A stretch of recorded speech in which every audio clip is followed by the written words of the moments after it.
जम्मू कश्मीर में रिक्रूटमेंट को लेकर आज एक हाई लेवल मीटिंग हुई, जिस मीटिंग को चेयर किया जम्मू कश्मीर के चीफ सेक्रेटरी अरुण कुमार मेहता ने। इस मीटिंग में जेकेएसएसबी के चेयरमैन, जेकेपीएससी के चेयरमैन भी शामिल थे और उन्हें बताया गया कि रिक्रूटमेंट का जम्मू कश्मीर में क्या हाल है। इसी मीटिंग के दौरान जेकेएसएसबी के चेयरमैन ने चीफ सेक्रेटरी को यह बताया कि इस साल जेकेएसएसबी ये कोशिश करेगा कि 10,000 वैकेंसीज को फिल किया जाए। इसके साथ साथ में बात जम्मू कश्मीर में जो सब इंस्पेक्टर की रिक्रूटमेंट हुई उसको लेकर भी हुई, जिस सब इंस्पेक्टर की रिक्रूटमेंट को लेकर chief secretary doctor Arun Kumar Mehta ने यह अश्योर किया कि ट्रांसपेरेंट मैनर में इंक्वायरी कंडक्ट की जाएगी, जिस इंक्वायरी के लिए ऑलरेडी एक कमेटी बना दी गई है। जो हाई लेवल इंक्वायरी कमेटी बनाई गई है, उसकी रिपोर्ट जब आएगी तो उनका ये कहना था कि नेसेसरी मेजर्स लिए जाएंगे इंश्योर करने के लिए कि कहीं पर भी कोई माल प्रैक्टिस अगर पकड़ी जाती है तो उसका हिसाब लिया जाए। इसके साथ साथ में जेकेपीएससी के चेयरमैन भी इस मीटिंग में शामिल थे।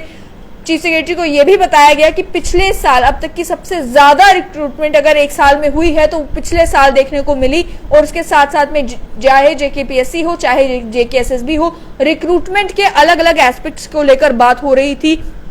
और एक कहा जा रहा था, ये बात चल रही थी कि किस तरीके से इंश्योर किया जाए कि चाहे जेकेएसएसबी हो या जेकेपीएससी हो, इन दोनों इंस्टीट्यूशंस की इंटेग्रिटी को किस तरीके से अपहोल्ड किया जा सकता है, इन्हें कैसे ट्रांसपेरेंट बनाया जा सकता है ताकि लोगों के बीच में जो ट्रस्ट डेफिसिट जेकेएसएसबी को लेकर आ गया है, सब इंस्पेक्टर की रिक्रूटमेंट के बाद उस ट्रस्ट डेफिसिट को फिल करने का काम किया जा सके। वही इस मीटिंग में principal secretary general administration department भी शामिल थे और बातचीत इस बारे में भी हुई। जैसे कि आप जानते ही हैं, हमारे जानकार सूत्रों का ये कहना है कि जेकेएसएसबी भी और जेकेपीएससी भी बार बार जेकेजेडी को ये बताती रही है कि रिक्रूटमेंट रूल्स अपडेट करने की जरूरत है, डिपार्टमेंट्स को बताने की जरूरत है कि कहीं क्वालिफिकेशन अपडेट करनी है, कहीं इक्विवेलेंस का मामला है, कहीं रिक्रूटमेंट रूल्स अपडेट करने हैं, कहीं जिस समय कोई एडवर्टीजमेंट आती है तो उस समय बवाल होता है कि इसमें ये लैक्यूना रह गया, वो लैक्यूना रह गया। इन सभी चीजों को लेकर जो है वो जनरल एडमिनिस्ट्रेशन डिपार्टमेंट से भी बातचीत हुई और बातचीत में कहा गया कि कैसे ये इंश्योर किया जाए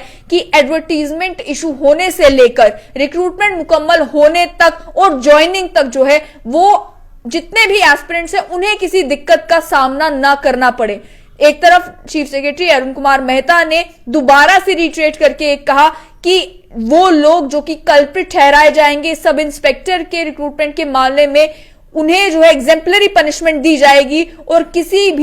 कोई भी व्यक्ति जो गिल्टी होगा उसे छोड़ा नहीं जाएगा, चाहे वो किसी भी पोजीशन पर क्यों ना हो। वहीं दूसरी ओर बात यह की गई कि किस तरीके से आने वाली रिक्रूटमेंट में इंश्योर किया जाए कि रिक्रूटमेंट ट्रांसपेरेंट और फेयर मैनर में हो। यह कहा गया कि जो कमिटी बनाई गई है इस रिक्रूटमेंट को इन्वेस्टिगेट करने के लिए 25 जून 2022 को वो अपनी रिपोर्ट सबमिट करेगी और उसके बाद फैसला लिया जाएगा कि आखिर इस रिक्रूटमेंट में करना क्या है। Already lieutenant governor Manoj Sinha ये कह चुके हैं कि अगर रिक्रूटमेंट में कहीं पर भी कोई धांधली सामने आती है तो पूरी लिस्ट को स्क्रैप कर दिया जाएगा।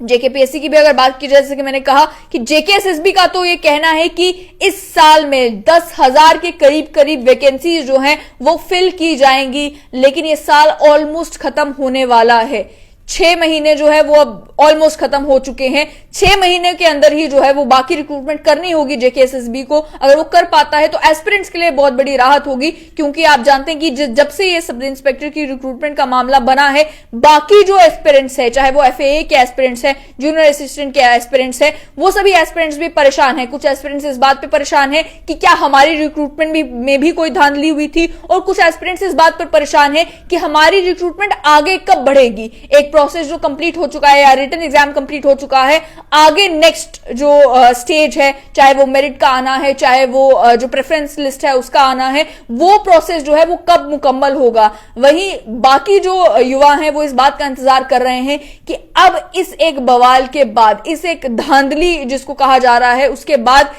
क्या जेकेएसएसबी और कब एडवर्टीजमेंट जो है वो इशू करेगी, नई वैकेंसीज कब एडवर्टाइज करेगी और उन रिक्रूटमेंट प्रोसेसेस को किस तरीके से ट्रांसपेरेंट और फेयर बनाएगी ताकि लोगों को नौकरियां मिल सके। Already unemployment rate Jammu Kashmir में इस तरीके का है कि युवा सड़कों पर उतर जाता है नौकरी के लिए, और ऐसे में ये जिम्मेदारी है इन दोनों इंस्टीट्यूशंस की, जेकेएसएसबी और जेकेपीएससी की, कि वो किस तरीके से एस्पिरेंट को एश्योर करेंगे कि अगर रिक्रूटमेंट की जाती है तो रिक्रूटमेंट मेरिट के बेसिस पर होगी, कहीं पर भी किसी धांधली को चलने नहीं दिया जाएगा।